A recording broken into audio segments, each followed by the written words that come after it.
سید عالم صلی اللہ علیہ وسلم کے ادب اور آپ کے شہر کے ادب کی بات کرنے لگا ہوں، اس لیے کہ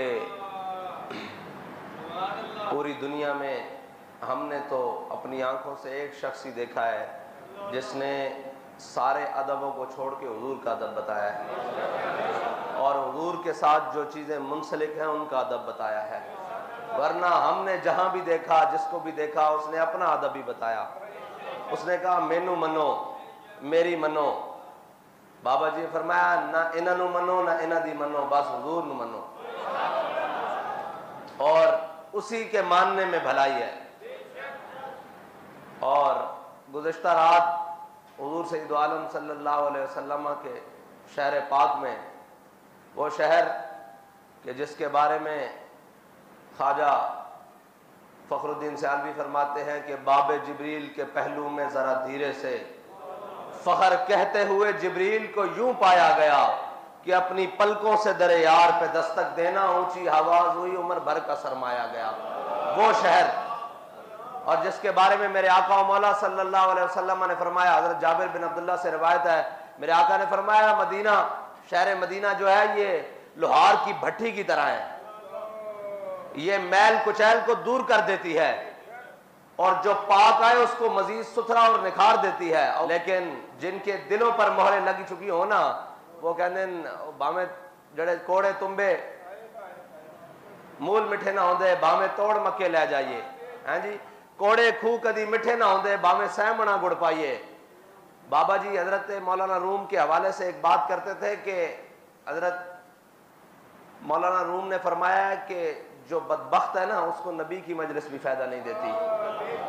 یہ جو ہے نا یہ بدبختی ان کے دلوں پر لکھ چکی ہے، اس کے بدبختی ہونے کی وجہ سے اس کے پیچھے ایک بدبخت ہے جس نے اپنے اقتدار کی خاطر تو پورے پاکستان میں شور ڈالا، اور اپنے اقتدار کی خاطر کہا کہ کانوں میں یہ بھی کہنا ہے کہ ہم نے آزادی لینی ہے۔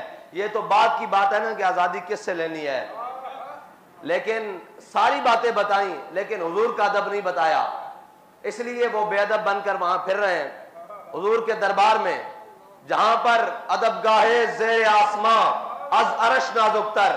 اور حضرت اسید بن حضیر جب حضور سید عالم صلی اللہ علیہ وسلم کی بارگاہ میں آئے نا تو آگے عیینہ بن حصن بیٹھا ہوا تھا۔ جب عیینہ بن حصن کو دیکھا تو وہ حضور کی طرف ایسے ٹانگیں پھیلا کے بیٹھا ہوا تھا بڑی بے باکی کے ساتھ، تو آپ نے فرمایا مجھے اگر حضور کی مجلس کا حیا نہ ہوتا نا تو میں تیرا پیٹ پھاڑ دیتا۔ اور یقین مانے اگر حضور کے شہر کا حیا نہ ہونا تو ان کو 100 جوتے لگائے جائے وہاں پر کہ تم حضور کی بارگاہ میں یہ باتیں کرتے ہو۔ لیکن ایک بات ہے کہ جنہوں نے باتیں کی وہ بھی بدبخت۔ پتہ ہے نا امام حسین کا بدلہ لینے والا مختار سقفی تھا، جب بدلہ مکمل ہو گیا نا تو اس نے بھی لعنت اپنے گلے لے لی۔ یہ کام بدبختی کرنے والے کون منسلک ہوئے؟ وہ بھی ایک بدبخت کے پیروکار منسلک ہوئے جن سے یہ کام لیا گیا۔ لیکن حضور سید عالم صلی اللہ علیہ وسلم کے دین کے لیے، حضور سید عالم صلی اللہ علیہ وسلم کی عزت و ناموس کے لیے جو بابا جی ہمیں سبق دے کر گئے نا، ہم نے اس سبق کو یاد رکھنا ہے، اور حضور کے شہر کا اور حضور کی ساتھ نسبت رکھنے والی ہر چیز کا ادب کرنا ہے۔ اور ادب گاہے زیر آسماں از عرش نازک تر، اور نفس گم کردہ می آیت جنید و با یزیدی جا۔ بابا جی ترمیم کر کے پڑھتے تھے نفس گم کردہ می آیت ابو بکر و عمر ایجا۔ یہ اتنی نازک بارگاہ ہے جہاں پہ اولیاء صحابہ سارے سانس روک کر بیٹھتے ہیں، تم وہاں پر اپنے بک بکارے لگاؤ، تمہارے لیے اللہ تعالیٰ کا بہت دردناک عذاب ہے۔ اگر تم حضور سید عالم صلی اللہ علیہ وسلم کے اس شہر کے بے حرمتی کرو اور اس شہر کے اندر اپنے ایک جھوٹے لیڈر کی خاطر، اس کی کیا حیثیت ہے بھائی؟ وہاں تو بڑے بڑے سرور اور تاج والے ایسے سر جھکا کر کھڑے ہیں، تم اس کے لیے باتیں کرتے پھرو۔ اور یہ بھی جو جاتے ہیں یہ اپنی شناخت کے ساتھ نہ جایا کریں، وہاں کوئی شناخت نہیں ہے، وہاں سب حضور کے غلام بن کر جایا کریں۔ جہاں جب یہ وہاں پروٹوکول لیں گے اور یہ ہوں گے تو پھر اللہ تو بڑا غیرت والا ہے نا، وہ سارے پروٹوکول والوں کو بے عزت کر دے گا۔ وہاں پر ہے ہی نہیں، وہاں پر تو بالکل ایسے سانس روک کر اور وہ دور جہاں جگہ ملے وہاں خاموشی سے کھڑے ہونا ہے، کیونکہ یہ بڑی نازک بارگاہ ہے۔ لا ترفعوا اصواتکم فوق صوت النبی، یہی بات تو حضرت صدیق اکبر نے کہا جیسے حضور کی ظاہری حیات میں ہے اسی طرح حضور کے جانے کے بعد بھی ہے کہ حضور کے سامنے آواز بلند نہیں کرنی.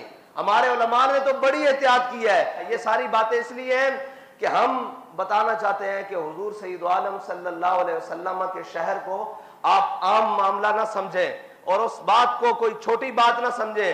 وہ حضور کا دربار ہے. وہاں پہ تو انبیاء اولیاء سانس روک کر ہمتن خاموش بیٹھے ہیں.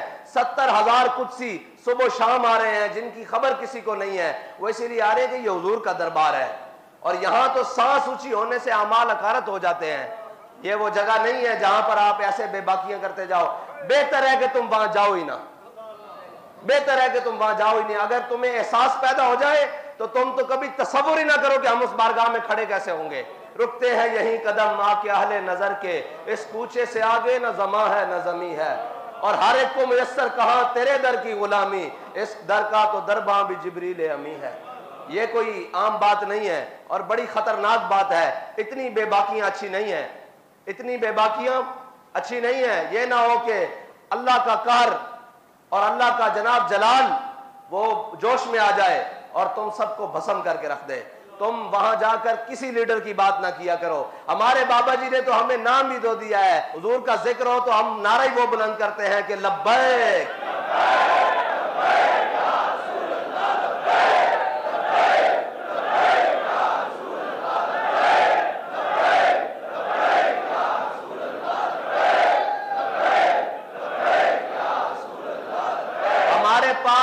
نعرہ اور اعلامیہ اور بیانیہ ہی وہ ہے جس میں ذاتی تشخص ہے ہی نہیں, جس میں ذاتی شخصیت ہے ہی نہیں. وہ حضور کی بارگاہ میں لگایا جائے تو حضور بھی خوش ہوں گے.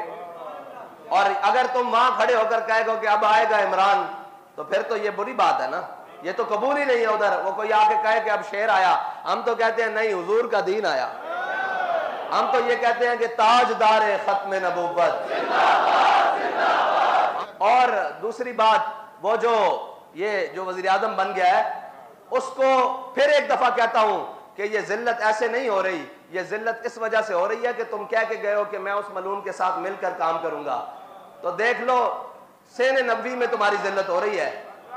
وہاں پہ تو چور کو بھی چور نہیں کہا جاتا. وہ تو اعلیٰ حضرت نے فرمایا چور حاکم سے چھپا کرتے ہیں یا اس کے خلاف, تیرے دامن میں چھپے چور انوکھا تیرا.